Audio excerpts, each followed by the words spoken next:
Commission সূত্রে খবর, পয়লা March থেকেই রাজ্যে আসছে 240 কোম্পানি কেন্দ্রীয় বাহিনী।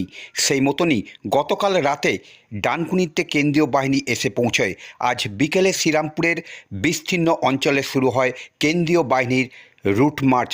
সঙ্গে ছিল চন্দননগর পুলিশ কমিশনারের এসিপি 2 ও শ্রীরামপুর থানার আধিকারিকরা।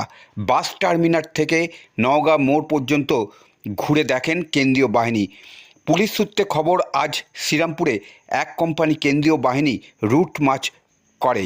পরবর্তীকালে শ্রীরামপুর এবং রিষড়ায় যে সমস্ত স্পর্শকাতর এলাকা রয়েছে সেইখানে রুট মার্চ করবে বলেই জানা যাচ্ছে।